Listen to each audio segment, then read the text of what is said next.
Hello, everybody, and welcome to the Atari video computer stream right here on twitch.tv/MockDuck. MockDuck plays games every Sunday night for the next week or so. We're going to be doing Atari stuff, so I should probably let you know that pretty soon, in a couple of weeks, I'm picking up my son for the summer, and I'm going to have him through to the end of July. So, a pretty good chance that when I've got him with me, this season will come to an end. I kind of weird calling it a season. But either way, my Sundays are probably going to be full of Legos and Minecraft and Mario and toys and fun. So my regular, I've been doing Sundays and Wednesdays here. It's probably going to take a break here for the summer until after Gen Con here in just another week or so, week and a half. Towards the end of the month, I'll be picking up Jeffrey. But we'll see. If he wants to stream, or if he's asleep, or something like that, then I will indeed be streaming right here. But otherwise, we've got just a couple weeks left for the season before I take a break for a couple of months, and then I'll be back to my regular schedule post-Gen Con. All right, so we have got an exciting week, though, for the Atari video computer stream. We have Atari, we have not Atari, we have collecting. We've got a tip that I discovered, well, I didn't discover it today, but I was reminded about today that I think will make a big difference to a lot of people who are collecting things and looking for chords and things like that. I also, hey, look at this, huh? I have got a bit of a different setup here today. I'm trying to actually bring the real consoles in to the Atari video computer stream. Now, I know I can't play them a lot on the stream. This is a 60 hertz monitor, and it's got some kind of flip-de-doos or what have you that will kind of interfere with a few things. But nonetheless, we're going to be showing a little bit of actual Atari backgrounds and stuff when we do that. Also, my groovy lamp, which I found on the side of the road. Just like a lot of things in my life, it's all cobbled together from cool, cheap stuff. All right, so we are going to have, like I say, later on in the show, we are going to also delve into the world of video games based on movies. Have they always sucked? We shall find out. And we'll talk a little bit about how Atari teamed up with Hollywood to release a bunch of games. But first, let us show some amazing finds. So I've got a couple finds that actually I picked up off eBay in the past week that I haven't arrived here yet. So those will probably be for the next Atari video computer stream. Things have been kind of slow on the flea market front and the junk store front lately. Part of it is because I have so many carts at this point. It's a little hard to find things that I don't have. The stuff that I don't have tends to be a little bit on the rarer side, which means it's a little more expensive, which means it's harder to find. But man, did I score today. I went to my favorite flea market, which I kind of don't know if I should say the name of, because I kind of don't want everyone to buy my Atari carts instead of letting me have them. But since we're all friends here, and not many of you live around here, the Grafton Flea Market. It's a little bit west of 495, and it's open every Sunday, bright and early. And there's a couple of places in particular that they know me. They know I'm into Atari, and they know I buy. And I don't haggle too much on the price either, so they tend to give me a pretty fair price on things. So anyway, that's the deal today. And man, there was actually so much I found, I couldn't buy everything I wanted to. That's how much I had to be like, I want all of this stuff, but I can't. I can only spend so much, right? Yes, I'm sorry. I do have a fidget spinner. This is a Gen Con one. I think it's kind of rad. What can I say? Call me a hipster or whatever. I think fidget spinners are pretty cool. So there you go. You might as well have a t-shirt that says Atari Guy for any new vendors who don't know me. So that's the thing. This place is full, and there's not a lot of open space. And so a lot of the same people I run into week after week. And so over time, we develop a kind of business relationship where they know. Granted, they sell a lot of Atari to other people because I'm not the only collector in the market. Trust me, There's a lot of people gunning for these carts in addition to me. I can't win them all, but nonetheless, I found some good ones today. So let me actually start with the pickups. I found, let's see, 1, 2, 3, 4, 5, 6, 7 carts today of Atari, in addition to some other things. But first off, I picked up Rock and Rope. This is a ColecoVision cart from about the year before the crash. It's kind of a Donkey Kong clone, and we can actually let me pop that one in real quick and show you how it all works. So Rock and Rope is not easy, to be honest. It's a little bit on the frustratingly difficult side, I suppose you could say. The idea is you're moving around, and then you're bringing up this rope, and then you're crossing the area, then climbing up, and doing the same thing again. Except half the time you end up falling. Because see, if they touch the rope, you die. So, the other thing, basically, you could do is you also have a little, I don't know if you could see that, little flashlight, and that'll freeze them in place. And that is Rock and Rope. Not the greatest game, of course, but that's okay. It's, nonetheless, one I did not have in my collection. It's actually fairly, I guess on the Atari Age rarity is technically called rare, but it's in the mid-tier. It's 4 or 5 on a scale of 1 to 10. So not exactly hard to find, but on eBay, this thing's going for about 20 bucks, 15, 20 bucks. And I got all of these carts for a grand total of $21. I picked up one that I actually already have, but it's rare, and I don't have a good front label. This one, unfortunately, is missing this, which is why it was so cheap. But this is an Apollo Games cart called Space Chase, and is really a vertical space shooter. I don't know if that one's coming through too much on there, but it's really a pretty straightforward game. You're just kind of trying to blow up various things and make it through the various waves and not get hit. You have one shot at a time, and so it's really more of a timing game as much as anything, because they kind of randomly go back and forth, and you have to just sort of hit them and not die like I just did there. But that's really all there is to Space Chase. Apollo Games is one of the first third-party video game developers.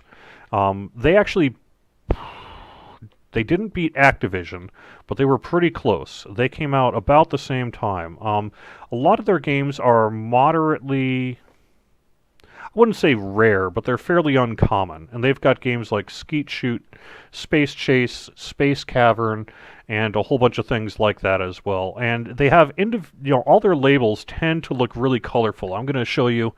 I don't have one with the front label right now on hand, but you can see, look how compared to like other games that came out at the time. Let's just say your average Atari cart looks something like this. This one stuck out a little bit on the shelf space. They went with colors, similar to the way Activision had, which I will actually show you next, because I picked up Checkers. There's actually 2 versions of Checkers for the Atari 2600. One of them is called Video Checkers, and it was released by Atari, and it's Checkers here, right? So what do you expect?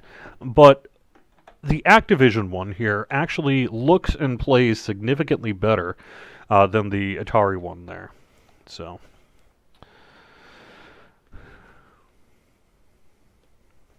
okay, I guess I'm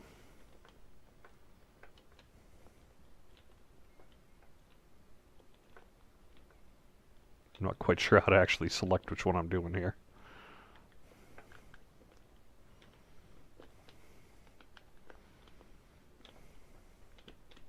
And I can't even play checkers. Okay, well, I'd have to look up the instructions on how to actually control that thing.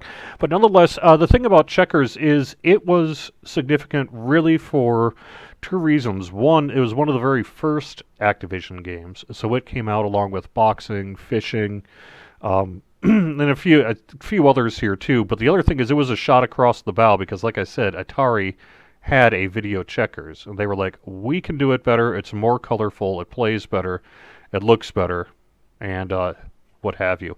The other thing is that Checkers actually has a technical achievement that is really important in the history of Atari, and that is Checkers is one of the first games to remove what otherwise is called flicker. If you look at some of the early Atari 2600 games, you'll see they have a lot of kind of flickering going on. You'll see that especially in games like, say, Pac-Man, which didn't address flicker. That has to do with the way that pixels are rendered, essentially, on the 2600.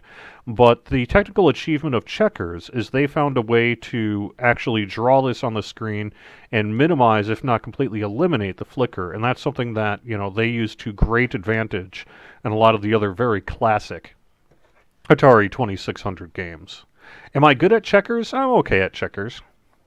Oh, okay, I'm not terrible at chess either. But there you go.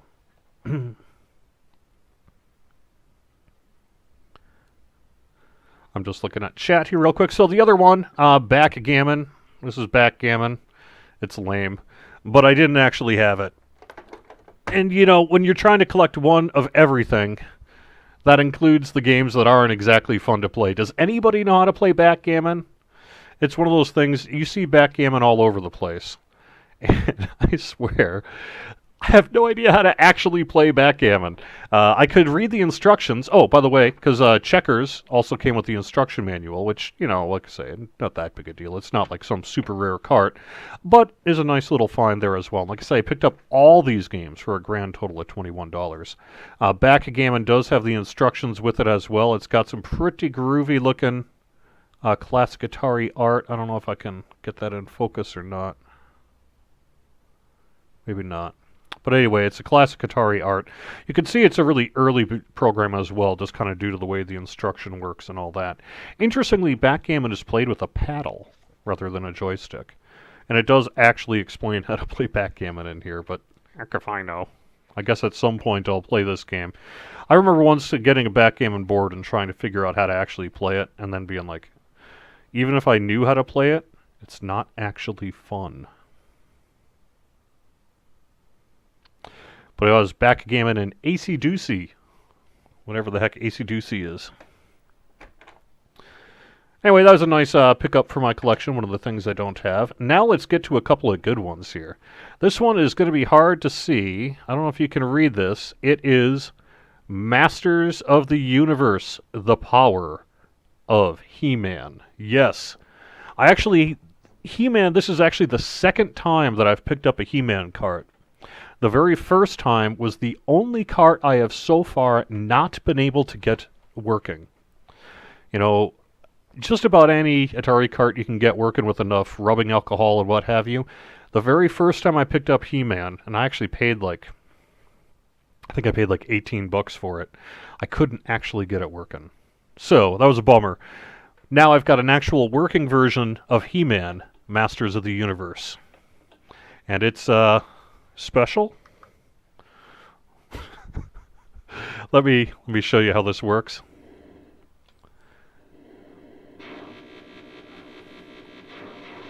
So you're shooting things and then you're dropping bombs and making them fall into holes.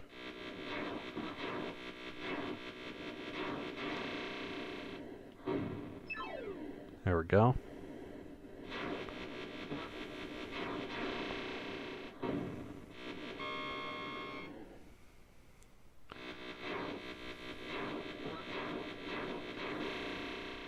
I'm not actually sure what the story is on He-Man in terms of why you're doing these things. What are these things? It's not Skeletor, that's for sure.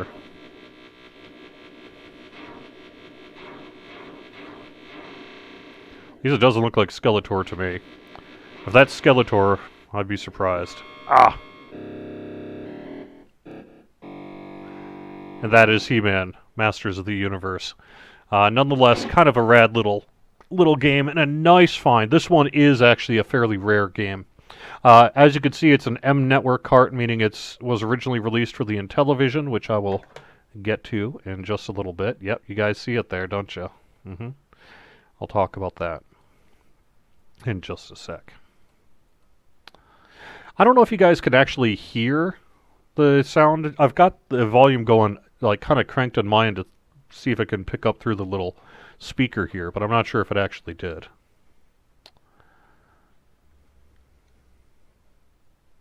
All right, so the next pickup. This one is the rarest of the bunch and a really nice find. Mr. Do. Another ColecoVision game for the Atari VCS. This one is in good shape, as you can see. Nice shiny label. Little bit of kind of stuff on the front there. But Mr. Do is actually a pretty rare game. Even more rare is Mr. Do's Castle, which was the sequel to Mr. Do. But this is the first time I've ever seen this one in the wild. And the fact that I got all these for $21 was a killer deal, because I've seen this Mr. Do alone go on eBay for pretty close to $20-30 just by itself. So that's a pretty good one. All right, there we go. Mr. Do is a little bit like Dig Dug, I guess.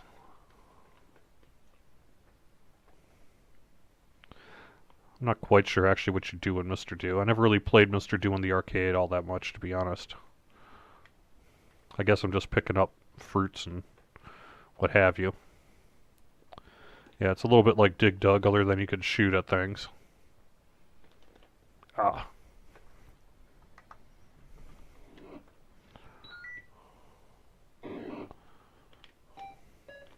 Ah. Ah. Ah.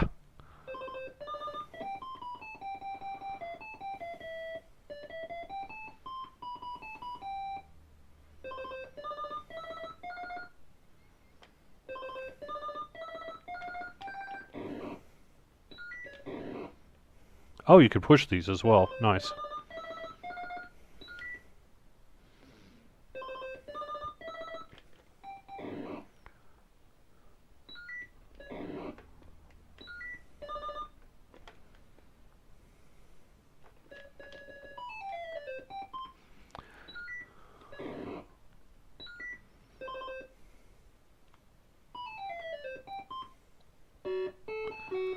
All right, Mr. Do.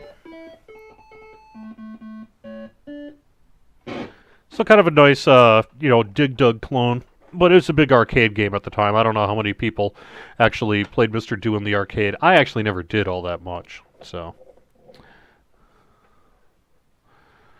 Oh, Adrian, nice to see you, buddy. How you doing?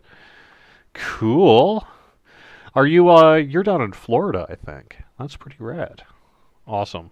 Awesome. All right, so my final game that I picked up is another Intellivision one. This is called Air Raiders, and it's not a terrible game. One I actually did not have in my collection. Fairly common, but one I just did not actually have in my collection here.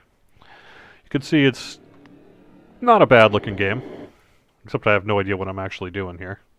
Guess I'm not even taking off. All right. I'm sailing. Oh, there we go. All right, now I'm in the sky.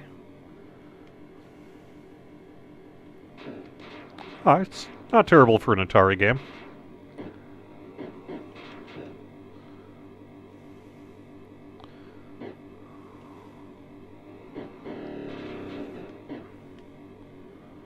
Got a little hit point bar there on the bottom, and that's kind of rad.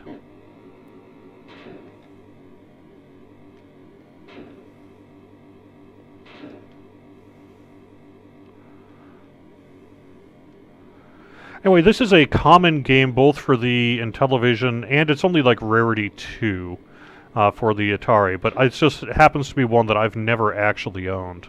I don't recall it being super popular at the time, but I guess it must have been, otherwise it wouldn't have been...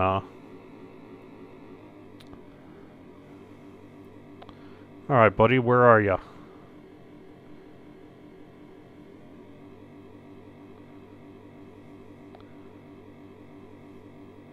Huh. Oh no! Something's behind me. Wonder if there's a way to kind of loop back around.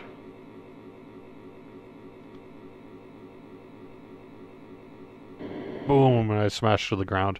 Anyway, that's Air Raiders. Not a terrible game either. So, kind of a nice little find for the collection. So, there we go. Hey, Gussie, nice to see you here. No singing. All right, fine. So anyway, 7 games For 21 bucks, that means $3 a game, including a whole bunch of rare ones, and all of them I didn't have except for one. So, holy moly, was that a good find. Got a couple of instruction manuals, and that's awesome. But, as you can see, there is one other thing that I picked up here that I can talk about here today. And this is not Atari related, but I got an Intellivision, an intelligent television that I found in the same lot of games along with these Atari things. I happened to see that, and I was like, well, how much for this Intellivision? And it was, I guess it was about $45, including a whole bunch of games. So not a terrible, including 4 games, plus I've got a couple already. So I was able to pick this up for $45 all included, and that is frankly a pretty good deal for an Intellivision, especially one that's in really good shape. And the thing that really I found appealing is this. This is an actual original Intellivision dust cover that you can still see is in pretty good shape here, and it goes over your fine console to keep it all nice and dust free. So a pretty cool find here from the retro game function, and I did not actually owned an Intellivision up until this point. So yeah, this dust cover, this was the thing that actually tipped it for me, because I've seen Intellivision before, but there was a good deal, especially since it came with a bunch of games. But it also had this dust cover, and so I was like, all right, I guess I'm going to have to add that to my collection. So now I am the proud owner of an Intellivision, along with Demon Attack, 2 Tron games, Tron Mazatron, and one of my favorites for Atari, Tron Deadly Discs. And then also here I've got Night Stalker. So let me plug that in, but let me show you one other piece here. So one thing about the Intellivision is it did not have a video connector port on the back, one of the RF ports. So when I brought this to Facebook, it posted a picture today. Someone was like, hey, can you help me get a video cable for my Intellivision? And that reminded me of a thing that I wanted to mention to you today. This is a really nice tip. So if you have an Atari, an NES, a Genesis, an Intellivision, a ColecoVision, just about any one of these old consoles that runs on an RF cable. RF is a radio frequency cable. That means the audio and the video are on one port that goes out. Oftentimes it go into like a splitter box for your television set, and then go with an adapter into a coax on the back of your TV. You don't need an RF cable. You may be familiar with this trusty thing right here. This is a stereo cable. You can find one with 3 prongs as well for video, old video cables, things like that. This works. This works just fine for a cable there. So, of course, all you have to do is you put one end, red or white, whichever you want, into the back of the console. Make sure you put the same color hooked up to the adapter on the back of your coax adapter. And again, coax adapter, one I always recommend is this one here. You can get it for about $5 on eBay or on Amazon.com. Get it shipped straight to you. This just goes right to the end, just like that, and goes into your television set from there, your coax adapter. And let me actually put that up. I'm going to take the headphones off real quick, hook up the Intellivision, and I'll show it to you in just a sec.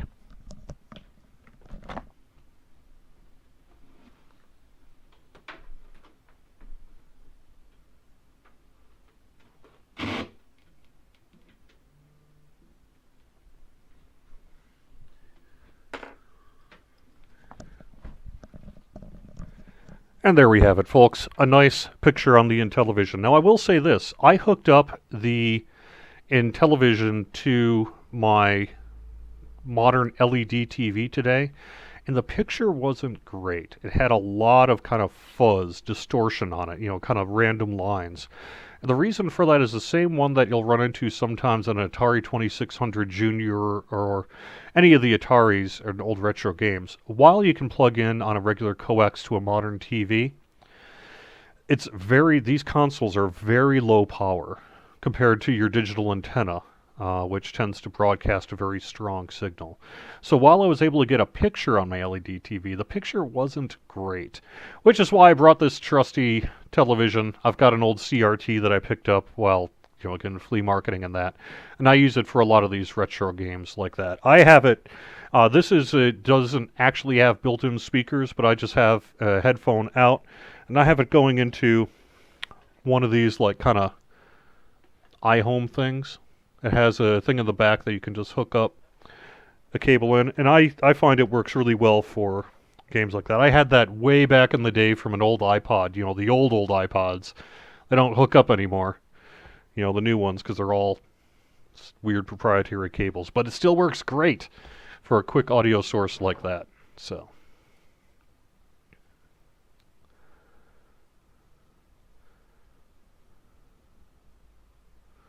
You wonder if you can stream off the old consoles with your internal capture card somehow. Yeah, I can talk about that in a little bit. I think I'm going to do a special show just about that because it's a little bit on the tricky side. But I can try to do that. So I'll get to that though in just a second.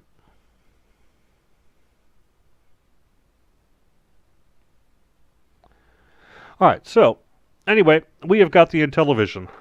Unlike the Atari, the Intellivision had controllers that hooked straight into this thing. They had such luminaries like Carl Sagan and stuff advertising for them. Spock, Leonard Nimoy, saying, "This is the intelligent gamer's console." But what do you do? So I've got a couple of games here. This first one I'm going to show you is Night Stalker. You actually use this kind of disc-like paddle to do what you want to do. Then you use the buttons. There's a keypad similar to the Atari's got a keypad here, but similar to the Atari keypad, which actually came out in the era. Oops.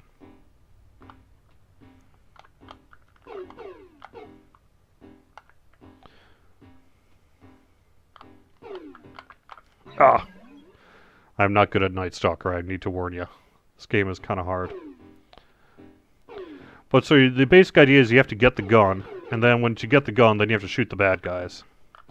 But you have to dodge them until then. The controls of this thing actually is pretty good. It has 2-player just built right into it, which is kind of nice. There we go. Ah.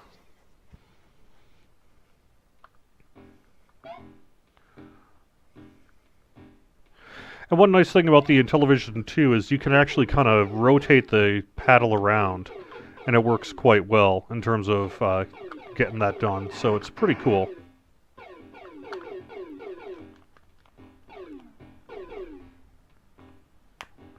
Oh, weird. Oh, I'm out of bullets. Okay. So now what do I do? Huh. Maybe I have to go back in my prison jail? Let's show back up again? Nope.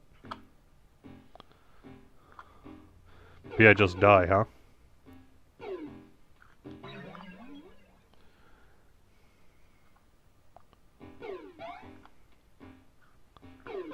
So it actually controls pretty well. There's some... Intellivision, was probably Atari's biggest actual competitor in the home console market.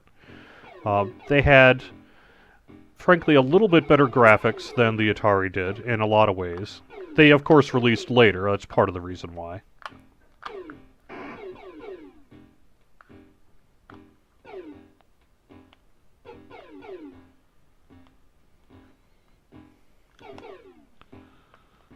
Alright, so I am out of bullets here. I'm not actually sure what I'm supposed to do about that.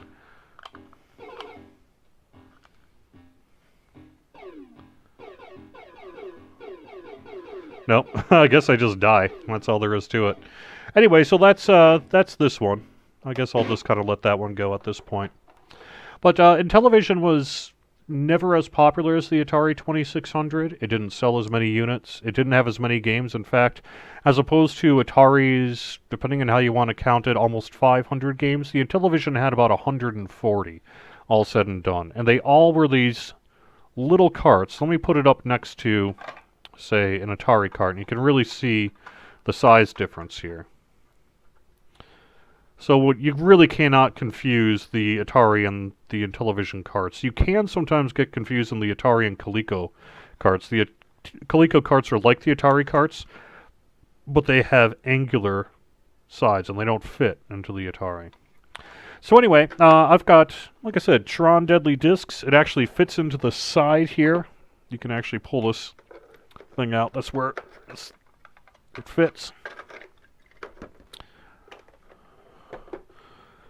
It's my first time. I just cleaned off all these carts, so they may be a little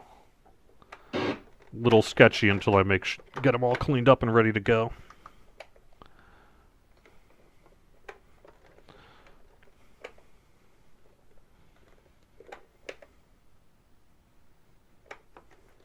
It looks like I might need to give Tron a little more love before I can play it. So I just did the rubbing alcohol thing on him today, so I'll get it working. I've got Tron Mazatron. We could throw that one in here real quick. That one's not working either, huh? Well, maybe it is a dirty cart. These carts were extremely dirty. They were super duper dusty. Oh, there we go. Cool. Practice? I don't need to practice. This is... Oh, whoa. Mazatron. Well, I'm in the grid. Can't go there. Oh, okay, I see. Kind of have to work your way around through the maze before it gets too late, I guess. Ah, no, it's turning the other direction.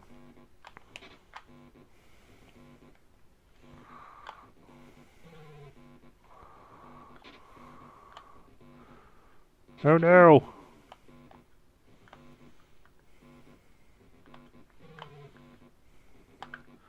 Kind of a cool looking game.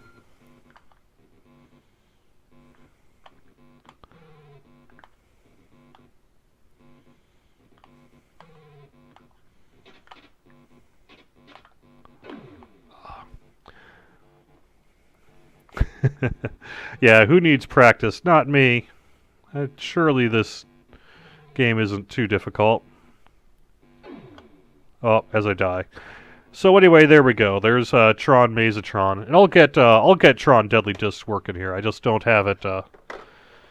I'll need to give it another shot. And then finally, you've seen me play Demon Attack on the Atari. So look at the graphics comparison of Demon Attack on the Intellivision as opposed to the Atari. You can see they've got, like, the Atari version doesn't have this planet. It doesn't have this background. You can see, frankly, the pixels are a little bit smoother. There are more of them, frankly.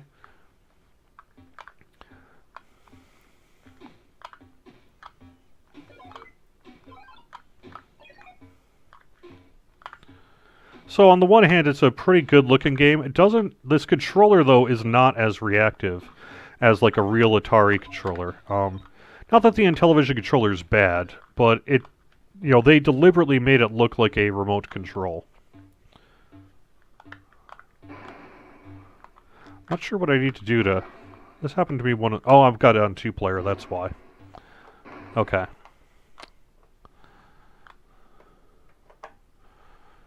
I don't know how to actually switch... Oh, there we go. 1. Hit the 1 button. Anyway, Demon Attack is one of my favorite games for the 2600, and this Intellivision version is pretty cool. The thing about it, though, is although it has nicer graphics, it doesn't have the variety of enemies that the Atari version does. You can see that there are some here, but the Atari version is basically a black screen with a little bit smoother controls and just a larger variety of enemies that you fight.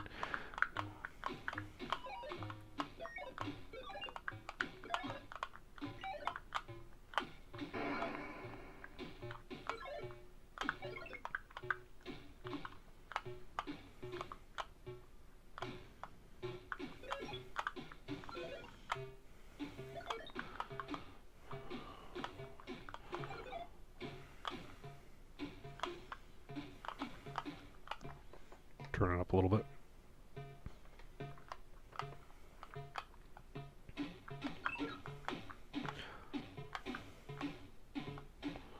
Oh, it has auto shoot too, huh? That's interesting. Ah.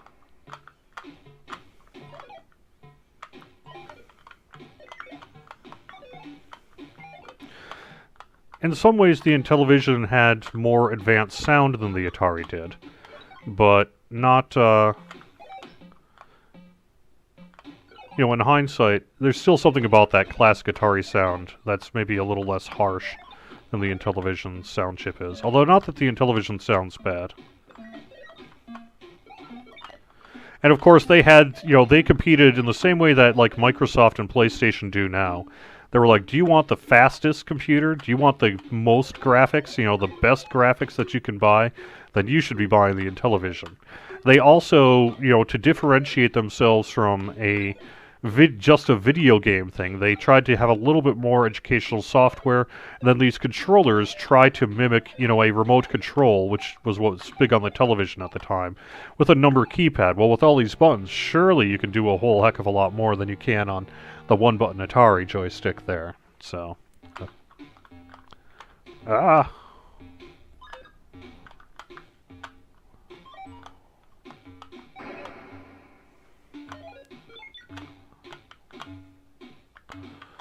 not actually sure what I'm supposed to do here. Anyway, that's Demon Attack, a really cool game. One of the better games for the Intellivision, if I would say so myself. So there we go. That is look at some of the pickups I got. The look at that awesome Intellivision. The only system you could play as Dracula, is that right? If you had an Intellivision for Christmas, you were the SHIT back in the day. Yep, that's probably true. They, you know, like I say, they were the pro console. So.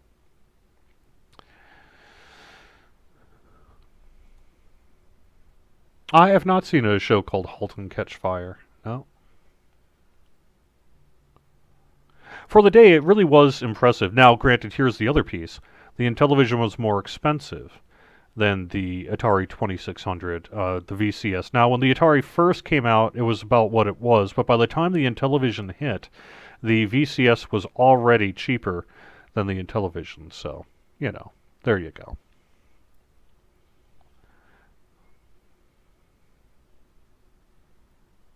It was like a D-pad only without the raised directionals. Yeah, as a matter of fact, the D-pad really didn't exist at this time. It wasn't until the Nintendo Game & Watch came out that the traditional D-pad came about, and then it was popularized with the NES, and the D-pad became the default standard for all video games. But prior to that, like I said, it wasn't the Game & Watch, which if you've ever seen a Game & Watch, it's almost like a DS, but it was a single game unit, kind of like a little portable travel thing like that.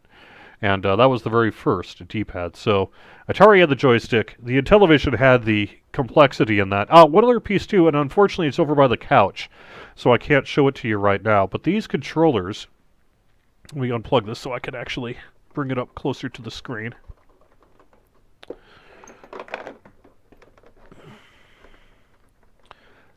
Has a very tight sort of thing there. You can see on this controller here, they would have things that would actually fit into this. Little kind of transparencies, little plastic pieces on them for just about all of the games. If you're retro game collecting and you're looking for Intellivision, the stuff that still has its overlay is generally worth a couple bucks more. My Tron Deadly Discs actually has the overlay. And when I was flea marketing, I actually found a whole bag of them with the overlays. But because they had the overlays, they were about twice as expensive as these carts. And these ones, like I said, they just threw these games in along with it. And I actually have Advanced Dungeons and Dragons sitting in the office. You know, I'm a D&D nerd, right? So I've had the boxed copy of AD&D for Intellivision, the very first Dungeons and Dragons game released for video game form, sitting in the office. But now I can actually take it home and play it because I have an Intellivision now. So not too bad, huh? The circle is interesting. It's not as reactive as the 2600 joystick. It doesn't feel as good as the 2600 joystick, but it's not entirely terrible either. So.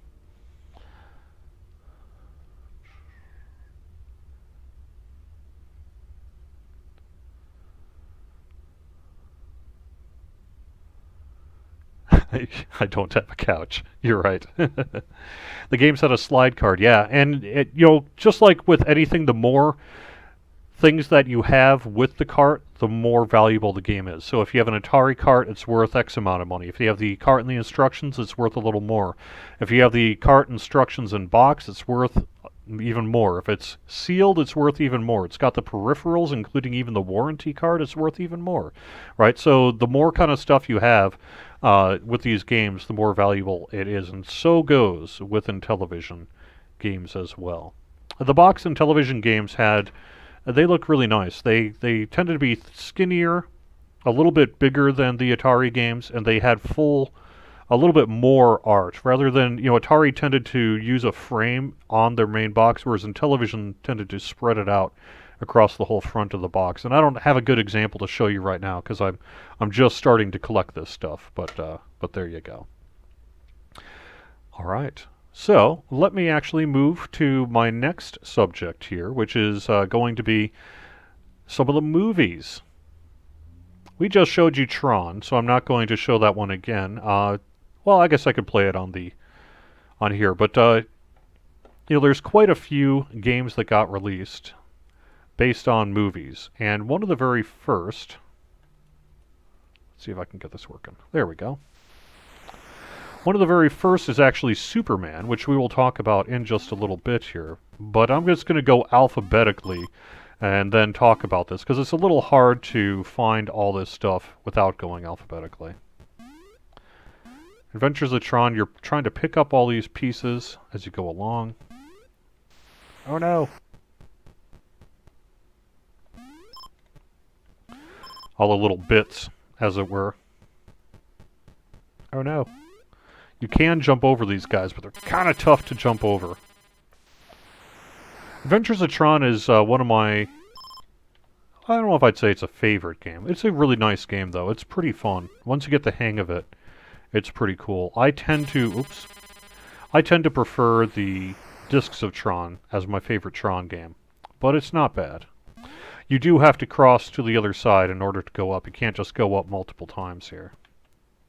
You can, however, go down if you need to escape.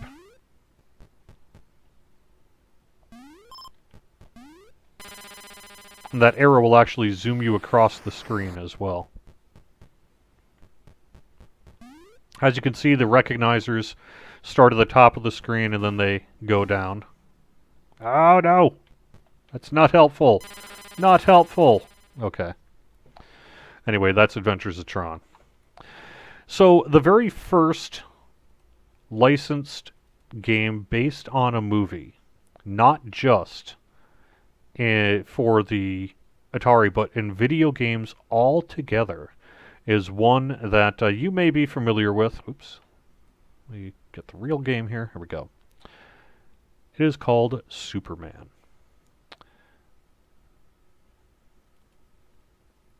Superman is one of the very first games that was ever released for not only the 2600, it was released, I guess, 70-something, but 77, 78. It didn't make it in time for the movie, but it capitalized on the film itself.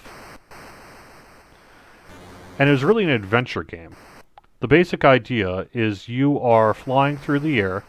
You have to try to save Lois Lane, avoid Lex Luthor, who's in like a kind of helicopter thing, rebuild a bridge, go inside of a bank. Oh, there we go. Whoops. And then capture Lex Luthor and put him in jail. This is one of the games that actually also is noteworthy for a specific reason, which is you kind of need to read the instructions. I'm not. As you can see, I'm just kind of putzing around here. But if you don't have the instructions, it's kind of hard to figure out what the heck you're supposed to be doing. But if you have the instructions, this game gets a whole heck of a lot easier to play. Like I would actually know where the stupid bridge is.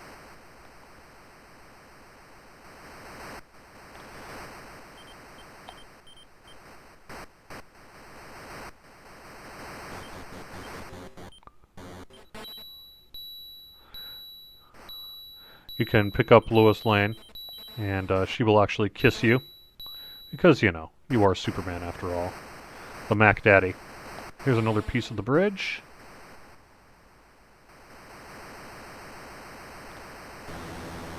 Yeah, once you figure out how to play Superman, it's actually a pretty cool game.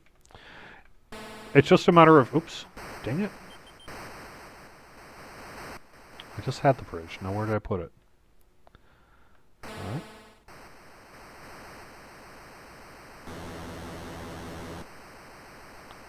There we go.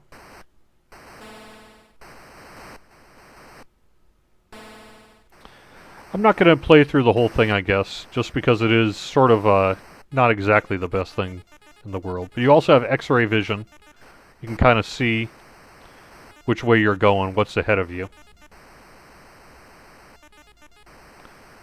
It'll help prepare you for the things ahead. There's some things you can do as Clark Kent. Some things you can do as Superman as well, and that makes a difference. Like that was Kryptonite. If I have Kryptonite, there's not much you can do until you get a kiss from Lois Lane. And that'll solve your Kryptonite issues.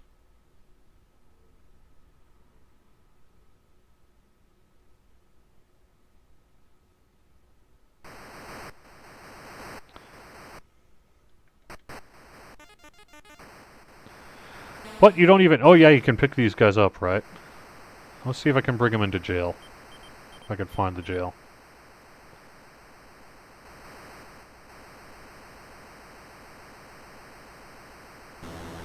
There you go. You're in jail. So anyway, Superman, the very first movie game. Is it good? No. It was ambitious at the time. It was certainly ambitious compared to a lot of the other games that had been released for the Atari at the time. Relatively, the sprite looked okay. The gameplay wasn't terrible, you know, but a lot of it depends on your willingness to read the instructions. If you didn't have the instructions, you were kind of screwed because you had no idea what you're supposed to be doing. But if you had the instructions, then, you know, you were in pretty good shape here. And you could actually play an adventure. The only thing about it is, though, is that once you do figure out the game, and this will be a recurring theme, frankly, in a lot of these kind of games, once you actually play them a few times, you'll realize that once you do figure it out, there's not much else to do. It's a pretty short game. But anyway, Superman is pretty interesting. Now, here's actually a trick and a tip for you collectors out there. There are multiple versions of Superman that got released. There was one for the Sears Telegames. It is a little bit less common than the standard Superman game. And there's one that is exceptionally rare. It's dumb, but it's exceptionally rare.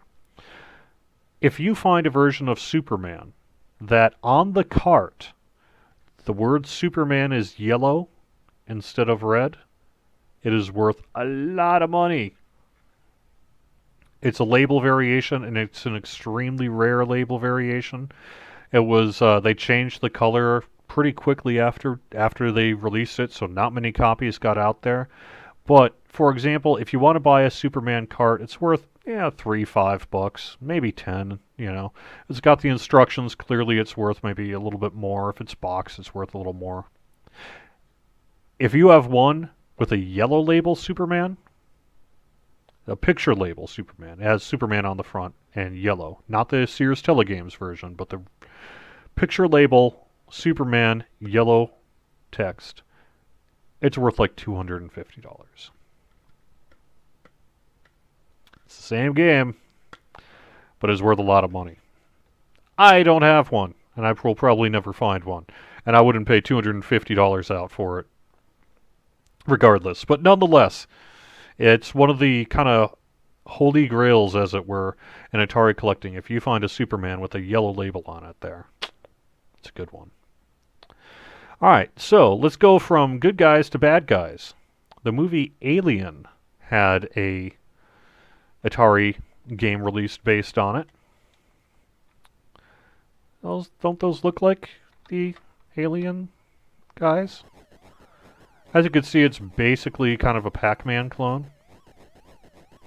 You have your one power pellet that allow you to capture the aliens.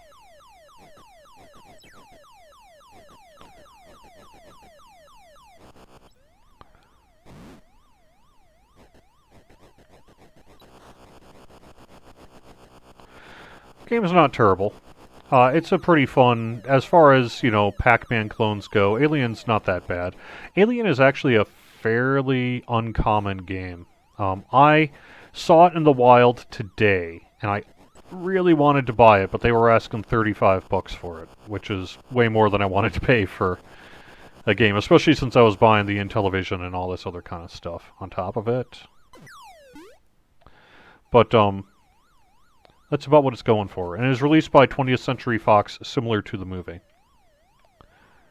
This one, you're kind of doing a Frogger-like thing after you get through, or like Freeway, I guess you could say. You're trying to get the bonus there as well. I note that the main character does not have boobies. Not that Ripley was particularly well endowed, but I get the impression this is a guy rather than a lady, which is sort of weird. But nonetheless, sexism in video games.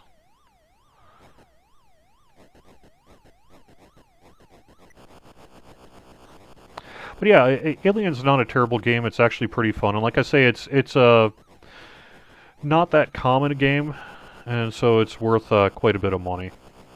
That's another recurring theme. Is a lot of these movie games, they had relatively limited runs. Reason being is they were there to promote the movie, and then when the movie was done, so was the game.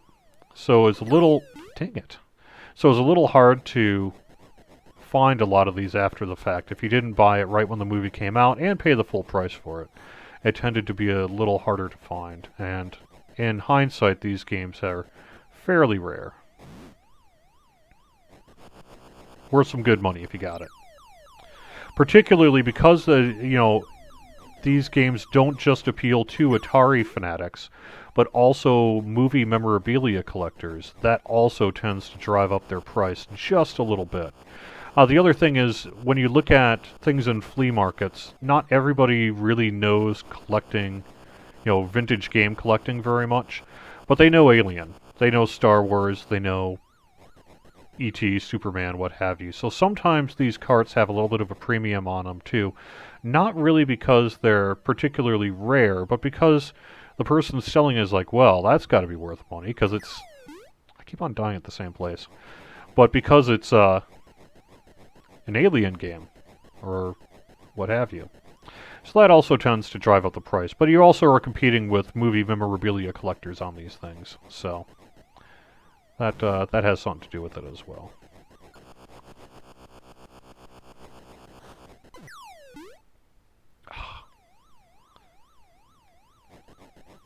Unfortunately, one of the downsides about Alien, and maybe it'll change when I actually get across the Alien landscape or what have you, but the maze is pretty much stays static, and that's kind of a bummer because it's not really all that interesting. There we go. Nope, same maze. So that's kind of a bummer. Heresy, what am I being heresy about? Oh, heresy about not it being Ripley there? Anyway, that's Alien. Not a terrible game. It's actually kind of funny because Alien is a very relatively adult movie. It's a gory movie. But I remember, and some of you people around my age may recall as well, Alien was marketed to adults, but it was also marketed basically to kids. there were alien dolls, like the actual alien dolls in toy stores. And there were alien trading cards. I remember as a kid one Halloween, I got alien trading cards from one of my neighbors. And I thought it was cool. I was like, cool, space aliens, right? It wasn't until I was an adult and actually watched the movie Alien that I was like, you know, that really isn't appropriate for a young child to be getting. I was maybe 6 or 7 years old, and here I am getting alien trading cards. There's toys in the store, and it's like, do they never actually let the kids watch this movie, right? So, I don't know. But hey, whatever, you know. Alien, I guess, was probably a lot of kids watched it that probably shouldn't have, and probably got scarred for life by it as well.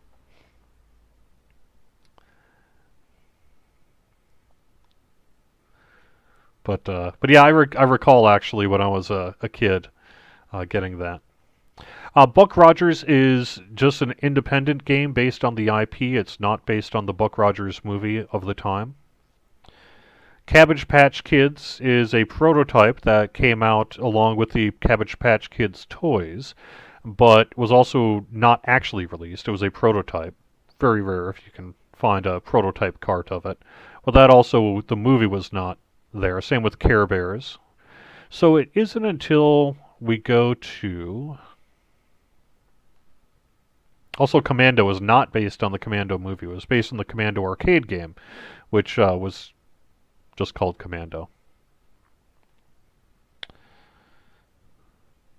There's so many games here. I kind of... Dukes of Hazzard. I guess I could do Dukes of Hazzard. That's based, of course, on the television show of the same name. Not a terrible looking game either. I have no idea how to play it, so again, we'll see how this goes.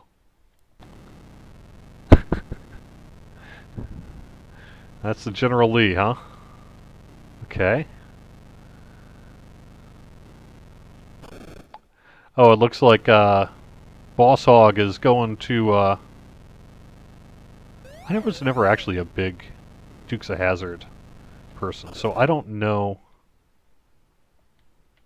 Oh, that's it, huh? Alright, try that again. Ah, that's really interesting. Buck Rogers was Sega's first game using the engine that would become Space Harrier. What a cool factoid there, Doug. Very nice. Daisy Duke, yes, thank you. Thank you for coming up with that one for me.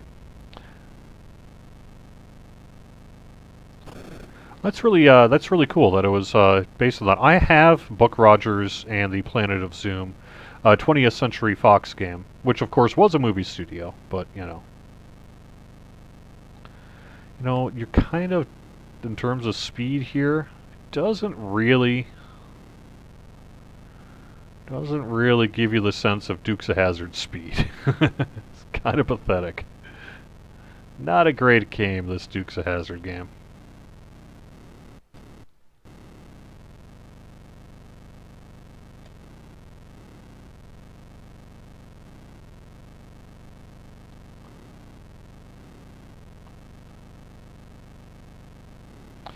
Daisy Duke has some back.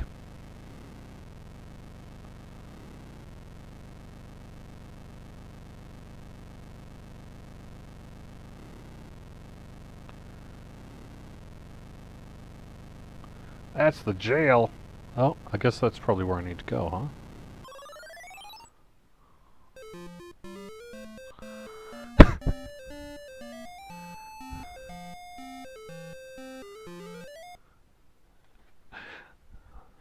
Dixie, huh? Okay.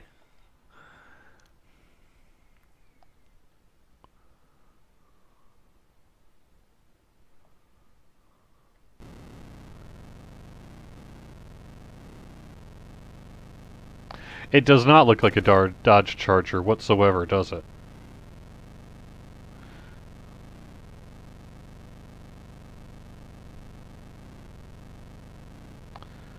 I guess it just goes faster?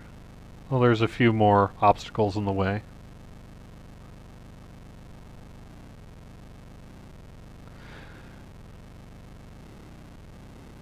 But yeah, you're definitely not getting much sense of speed here with Dukes of Hazzard, which is kind of the whole point of the Dukes of Hazzard was, what have you. If you want the best speedy game, you're probably still looking at Pole Position or Enduro.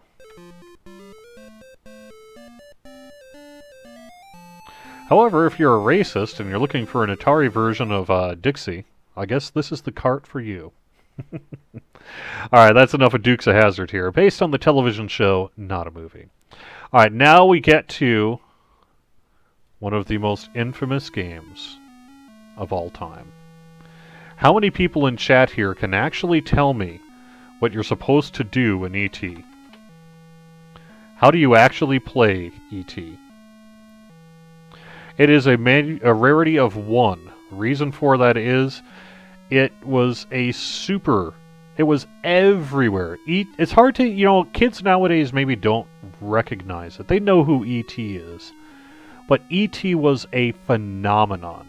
E.T. was the only thing that really came closest to E.T., or that E.T. came closest to, I should say, was Star Wars. Now granted, Star Wars was way bigger than E.T., but at the time, in 1982, when E.T. came out, it was freaking huge. E.T. everything. It spawned a million knockoffs of kids protecting aliens. E.T. was absolutely huge, and Atari wanted in on the game. So, very famously, they hired Howard Scott Warshaw to develop E.T. to release in time to capture the hype of the movie. He had about 6 weeks. Remember back in the day, making an Atari cart was not easy, and they were generally done by one or maybe a couple of people. He had one, it was only him, and he had 6 weeks in order to make E.T. happen. So he did the best he could, and very, very infamously bombed it. And E.T. is considered, and it totally doesn't deserve it, but it is considered to be one of the worst video games of all time. It doesn't deserve to actually get the bad name that it gets. But it's certainly not a good game either. You can see you got a countdown here. You got the detective coming after you. You got to try to get the Reese's Pieces. And then here's why the game sucks. You fall into a pit. And you often find yourself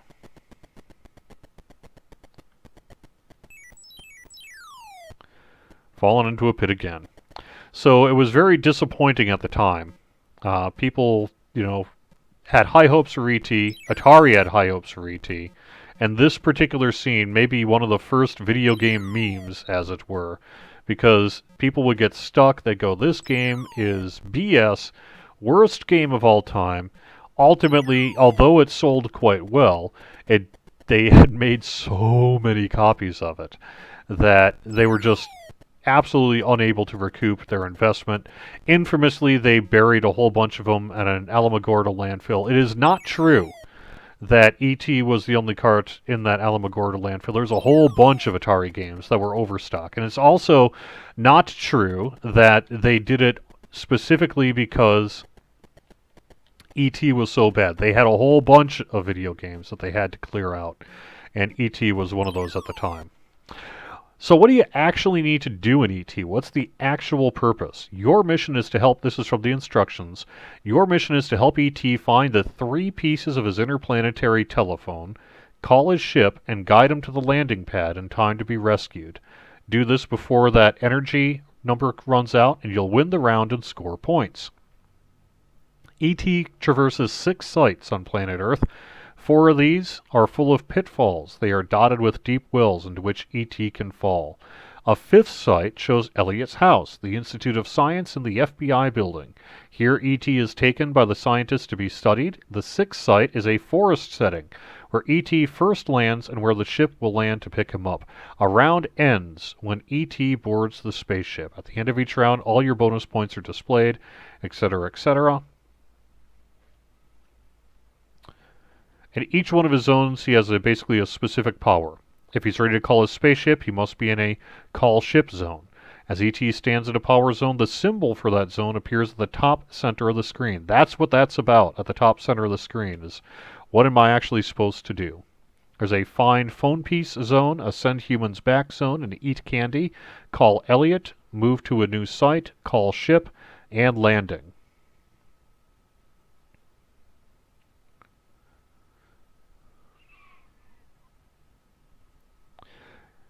I'm also trying to see what they say specifically about how to get out of the well.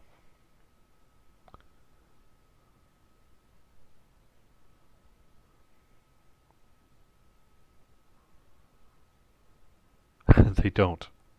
And that may be actually part of the problem, huh? Helpful hints. Use the wells as escape zones. Since humans can't go into the wells, ET can deliberately fall into one. If a threatening human approaches, remember floating in and out of wells costs energy.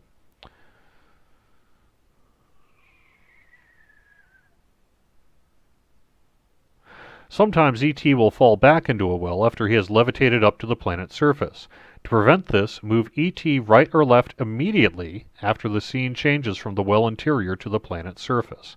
Now, theoretically that's true, but remember you have to push up on the joystick. There you go. And now he's fine. And I fall into another well. There we go. Oh, I fell into another well. Yep, that's ET in a nutshell, is falling into wells. The fall into wells simulator.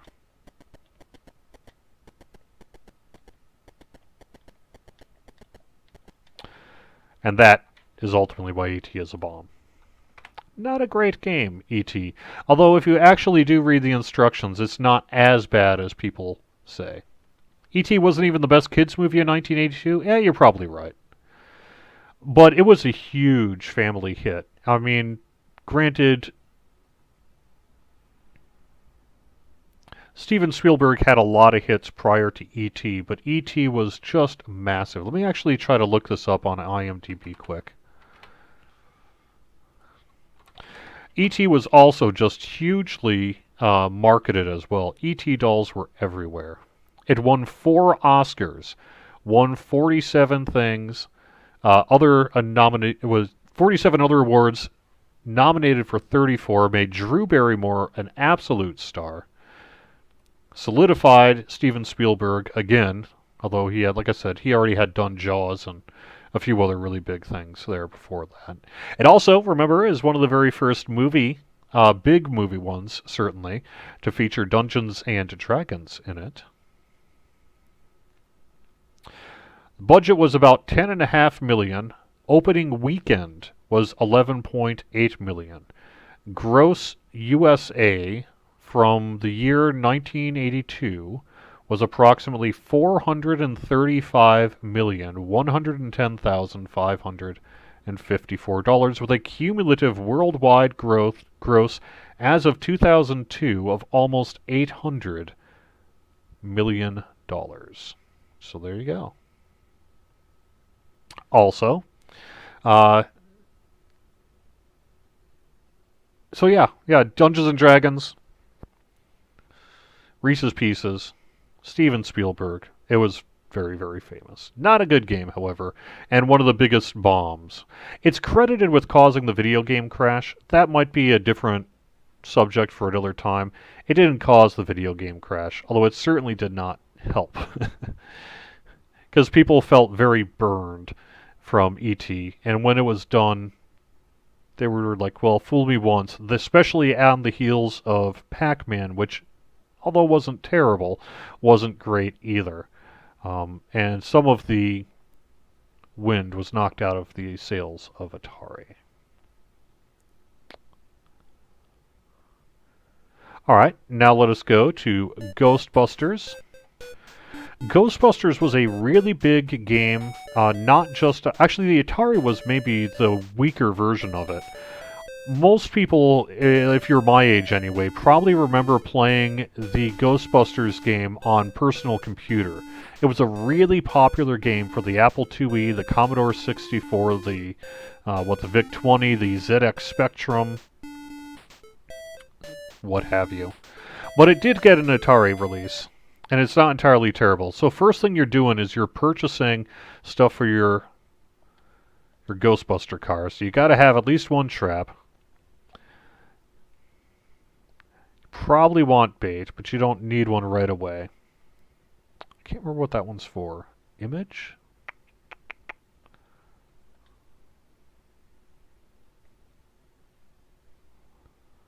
It's been a while since I played this game. I can't quite remember how to do it. But we'll see.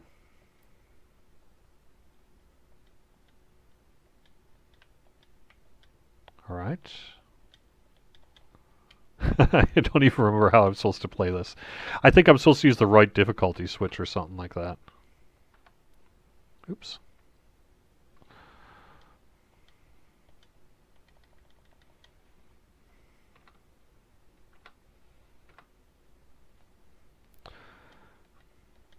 Well, let me look it up real quick, because I do want to show you this game. The thing about it is, unlike the computer version, which had multiple buttons, you just had the one. This was an Activision game as well, 1985. Okay, equipment screen. Move the arrow up and down by moving the joystick. Buy equipment to outfit your ghost-busting vehicle. Image intensifier. Makes ghosts and buildings easier to see. Once you've purchased all the equipment, move the left difficulty switch. Okay, so that's the problem, is I don't know what the left difficulty switch is. There we go. You go to a place that's got a ghost.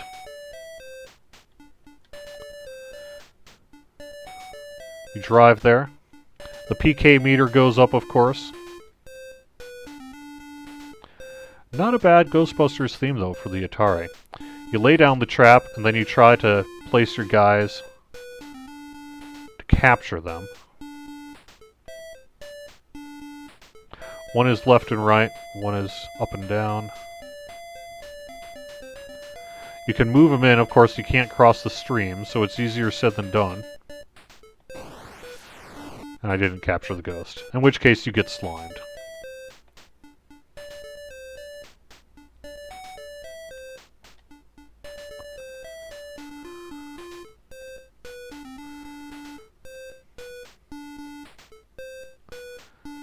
If you still have a C64, that is rad.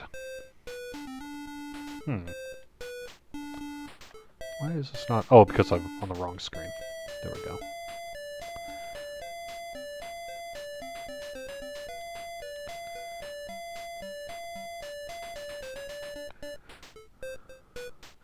Yeah, the yellow one is the vacuum. I can't remember...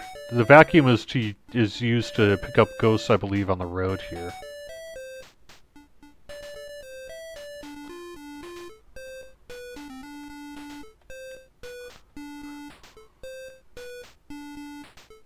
There we go. Ah! Man. I used to be really good at this game. I played it a ton. But it's been a while since I played this one. I'd like to say, I played the Apple IIe version, was the one that I played more often than anything. But this was released for the NES, for Sega. It was released for, really, even though by that point, the game was pretty old. There we go. Yay!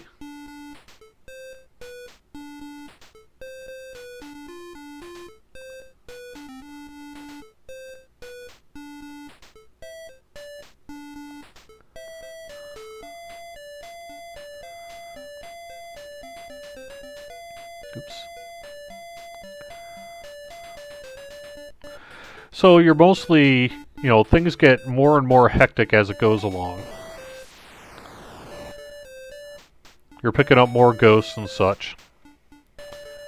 And then eventually you will sort of, you know, fight Zool and the Stay Puft Marshmallow Man and what have you.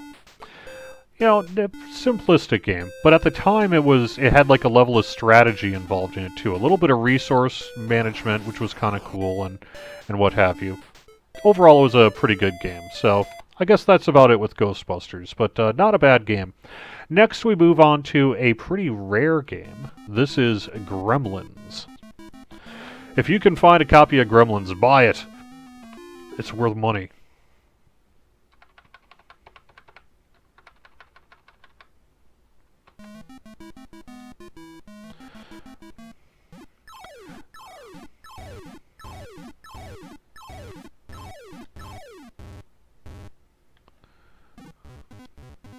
Let's get there.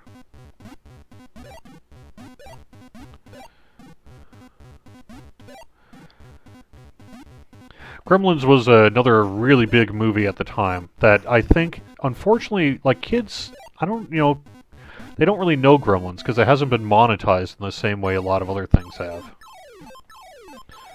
Okay, I'm picking these up.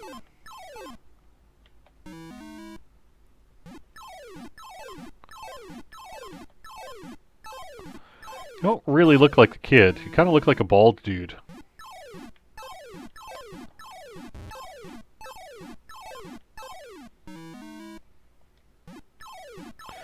But Gremlins was really huge too and spawned this whole cottage industry of movie knockoffs. Ghoulies and what have you. But, also, I don't really recall there being a scene in the movie where you're shooting monsters. Especially if you're supposed to be a kid. Should the kid really be wielding a gun? I mean, I guess he is protecting the world, but I'm just saying, either it's a bald dude or it's the kid. Anyway, Gremlins is actually a pretty rare game, so like I've yet to ever see it in the wild. But if you do see it, expect to pay, $40-50 for it at least. Thing's worth money. Not a terrible game, though.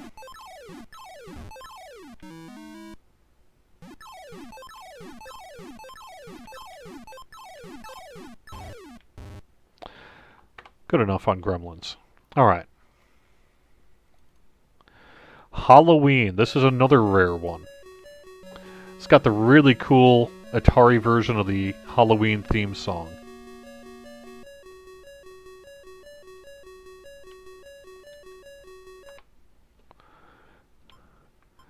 You're playing... being chased by...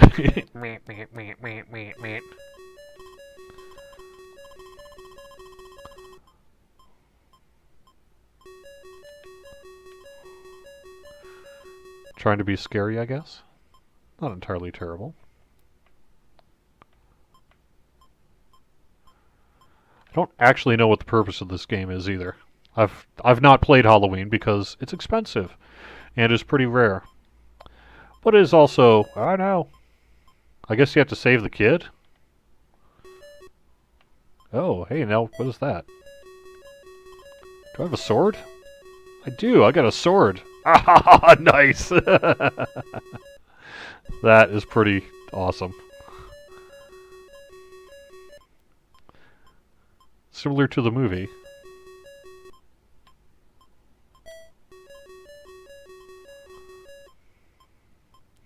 The music gets a little repetitive.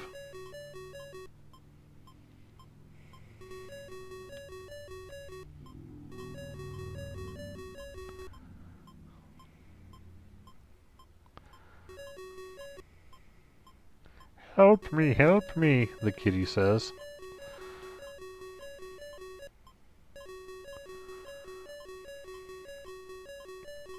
I like the little pumpkins on your lives, too. It's not terrible.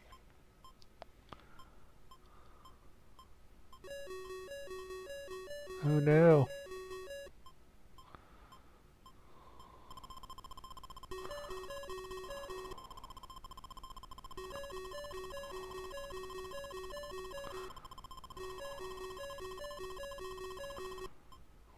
Hey, where'd the kid go?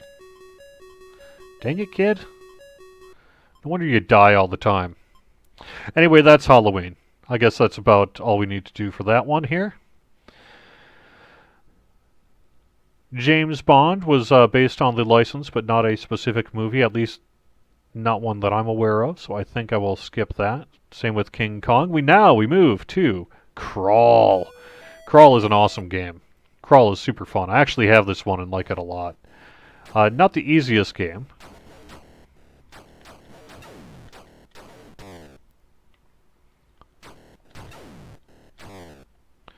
So they're shooting laser beams down at you and you're trying to protect the princess, of course. I loved Crawl when I was a kid. I mean, I loved Crawl when I was a kid. I still like Crawl, but it's not actually that good a movie. But it's also an awesome movie. Crawl is great.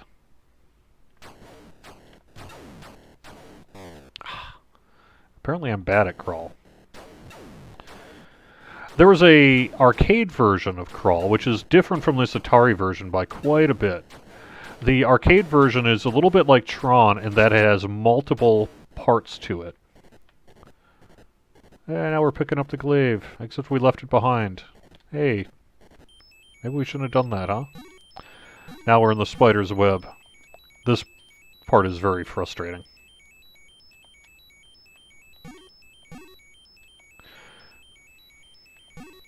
It was one of the reasons Crawl was never a super big hit, because just constantly trying to get to the end of the stage there, and that thing just kind of gets you. But anyway, that's Crawl. Kind of an awesome, awesome game.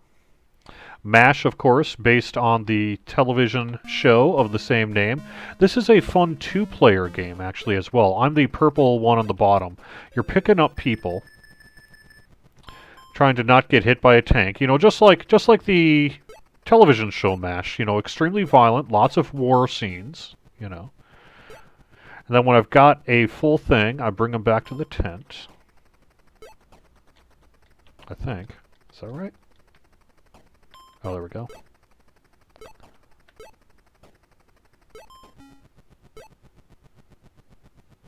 Oh, dang it. Well, I had a full thing.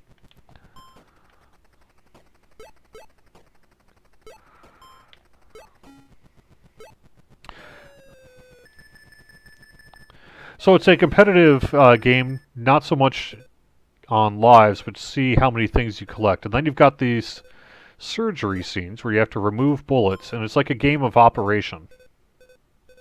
It's kind of rad.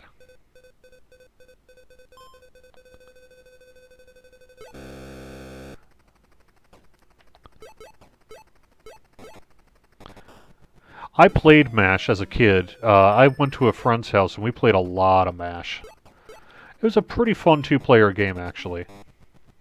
Because, as you can see here, you can kind of troll each other and make each other die by sort of jamming yourself into the line of the bullets. James Bond's 4 levels are inspired by the last 4 Roger Moore movies. Okay. That's interesting. So I guess it does belong on this particular list, but nonetheless, I think just due to time, I may let this one go. Anyway, I like MASH. It's a pretty fun game. I would recommend it if you're looking for a fun game to play.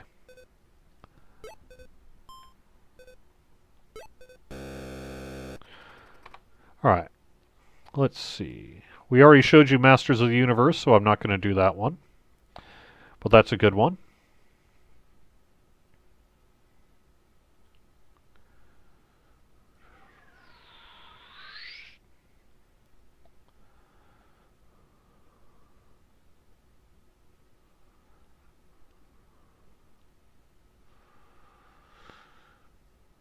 Porky's. Very famous raunchy comedy of the time. Kind of a weird game to play, too. I don't actually know how to play Porky's very much. Porky's is a weird one. I've never really figured out how to successfully play Porky's very well. You're supposed to do something like run up. There we go. And somehow, like, you vault up. I would need to look at the instructions.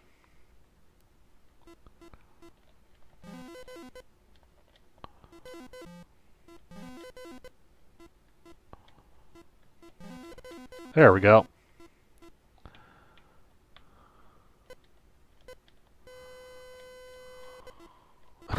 What am I supposed to do? Porkies!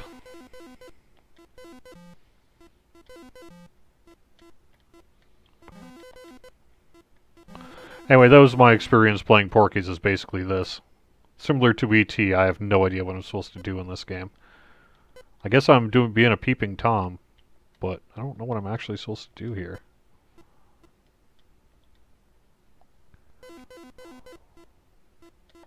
Oops.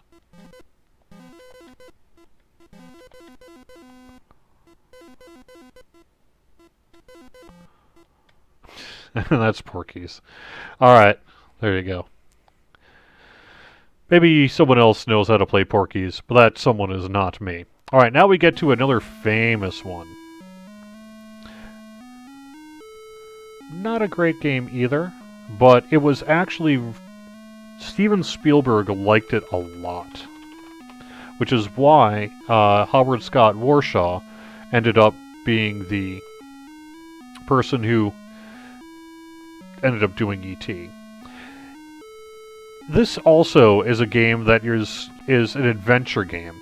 So it's not like an easy to understand game exactly. Instead, you kind of have to figure out what you're supposed to do there. So now I picked up a whip. The other thing is you actually use the, if I recall, like the right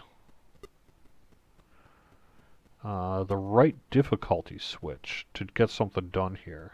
And that's why I don't know if this is actually going to work very well. Oops. So I believe you use both controllers if I'm not mistaken.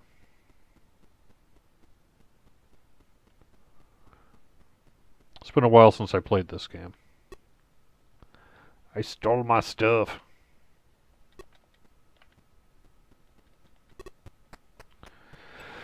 So this is a game that also was somewhat frustrating to people unless you had the instruction manual, but it is an adventure game. And you do a bunch of different things. You'll start the game inside the Well of Souls. You have to find it in the Ark of the Covenant, in the Valley of Poison, located somewhere outside the Egyptian city of Cairo. To reach the secret map room, you need to enter the cavernous Temple of the Ancients, where you'll pick up objects to help you on your journey. And then, that's what this is.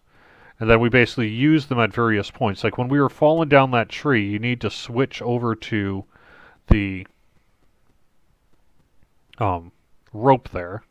And then use that to grab the thing. But it's kind of hard to do unless you've got the right controllers to do that. Yes, use both of your joystick controllers for this game. The one on the right is basically inventory, one on the left is movement. I enjoyed this game when it came out too. It doesn't really hold up all that well, and again, it was very frustrating to a lot of players unless you bothered to read the instructions and figure out what the heck you were supposed to do. Rocky and Bullwinkle was a prototype that never made it to release.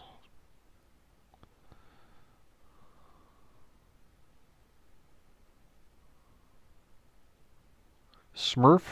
There was 2 Smurf games. Again, that was based on the IP, though, not based on a specific movie that I'm aware of. Sorcerer's Apprentice was a fun kids game based, of course, on Fantasia, although very loosely based on Fantasia.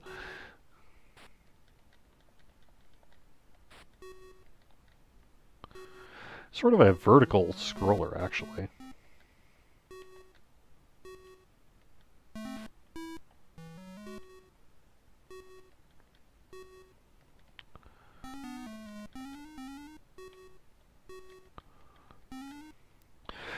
Pretty easy game, especially on the default difficulty setting, because this was a kids game.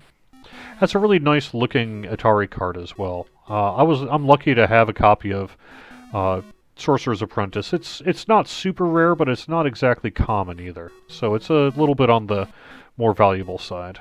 And again, partially because it's you're competing with Disney collectors as well for that kind of thing. Not a bad looking Mickey Mouse all said and done either.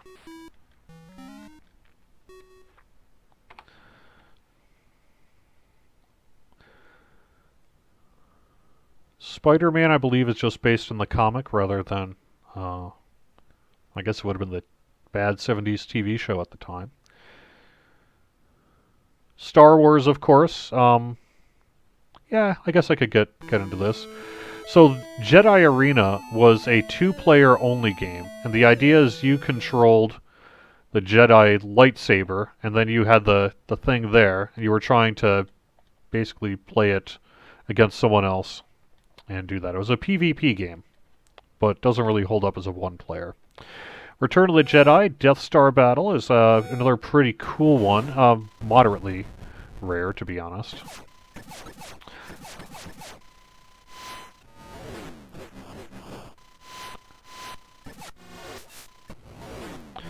I've seen this one go for a pretty penny as well.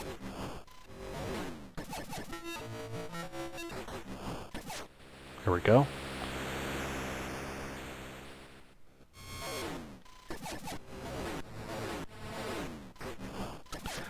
Plugging away at the Death Star.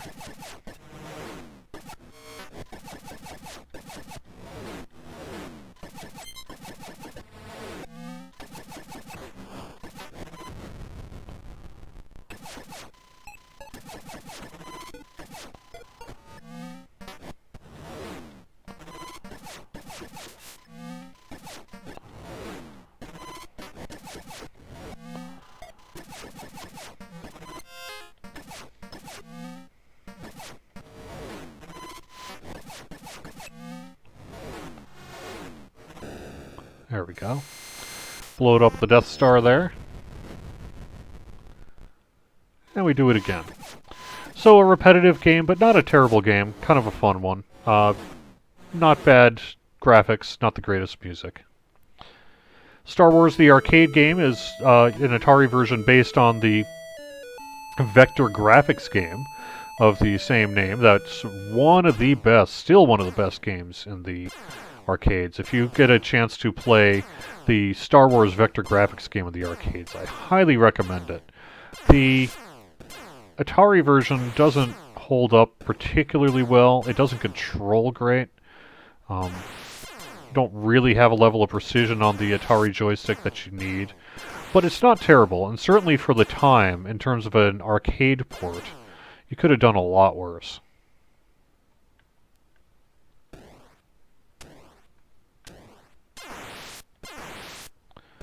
So it was a pretty big game at the time, too. A lot of people I know had this game.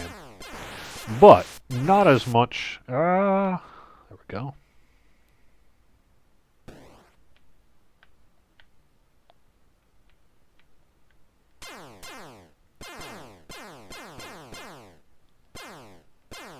There we go, now I'm in the tunnel. You're dodging things. And then ultimately, you know, you need to use the force and shoot your torpedoes right at the end.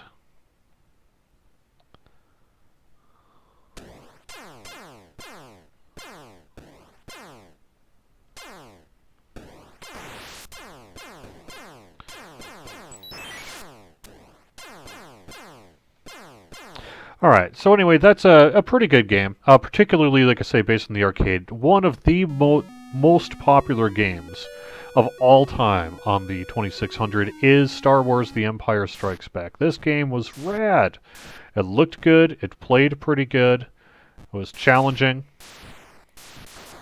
You're basically hitting these things a whole bunch. Unlike the movie, you're not really tying them up. You're just sort of blasting them a whole bunch. It's really a protect your base game. You want to try to not... The guys can't get to the end of the screen. They turn color as they take hits. You turn colors as you take hits. You can only take so many hits. There you go. You see that little piece that shows up there, the damage? If you hit that again, you blow them up. And that's really all there is to it. Like I say, you change color as it goes. But it was a fast-moving game. Looked pretty good. Was challenging. You could get really good at this game, too. There was a time where I was pretty darn good at this game. I'm not so much anymore, of course, but it is a cool one nonetheless.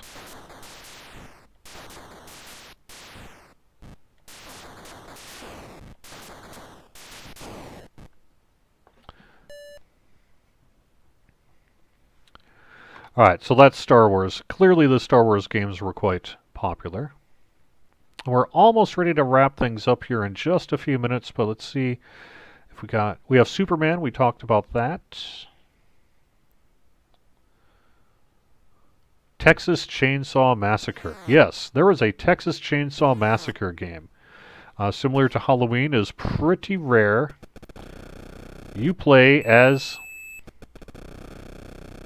Leatherface, and you have to kill things.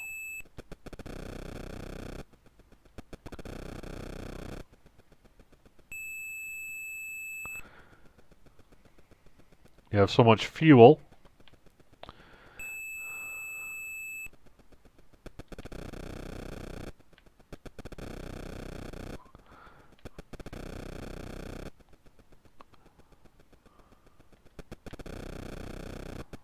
There we go. It's actually a kind of creepy looking Leatherface, all said and done.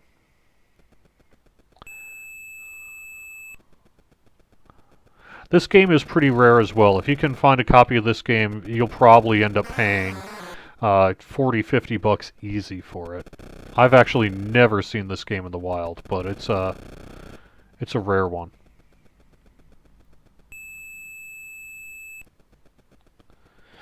Kind of a controversial game, clearly, at the time, because it is a little bit on the violent side for Atari. The movie certainly isn't for kids. Not that Atari was just for kids, but, you know, they was still at that era where the idea of adults playing games wasn't all that common either, so.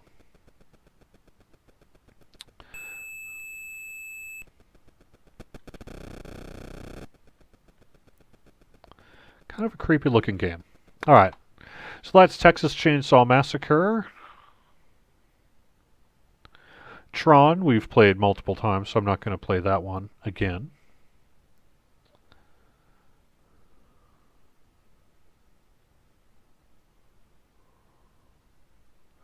And I think that's it. And that is our list of games that were largely released based on movies. As you can see, similar to the way it is in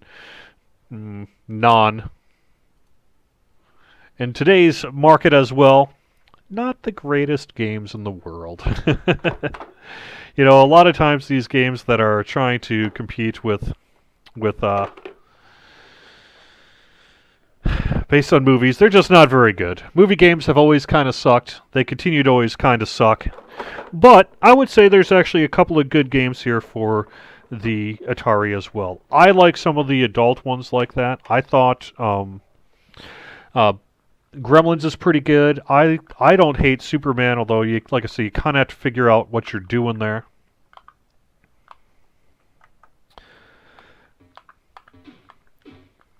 Ghostbusters is a classic. Even if you probably don't want to play it on the 2600, it's still a really good game.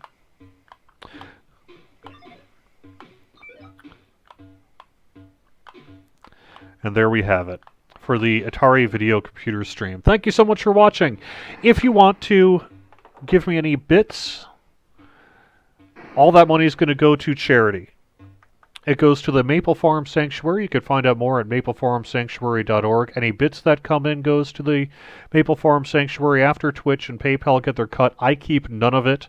All the money that comes in through that, Amazon, affiliate stuff, and subscription revenue goes to that. All right, I'll be back on Wednesday for the final part of FMV Theater. We are going to finish up Contradiction, Spot the Liar, Wednesday, 9 p.m. Eastern. I'll be back next Sunday as well for the final Atari Video Computer Stream for the next couple of months. Again, I'm taking a little bit of a hiatus for the next couple months after next Sunday's show to spend time with my son. I've got him for the summer, and I'm a single dad. So that's just sort of how it goes. I would imagine, because he loves Minecraft, and he loves watching YouTubers play Minecraft, and he wants to be a YouTuber, that we may well end up doing some Minecraft streaming right here on MockDuck Plays Games. Hope you had fun. As always, I'd love to hear your feedback about what you liked, what you didn't like, what I can do better, etc. Have fun, everyone. Good night.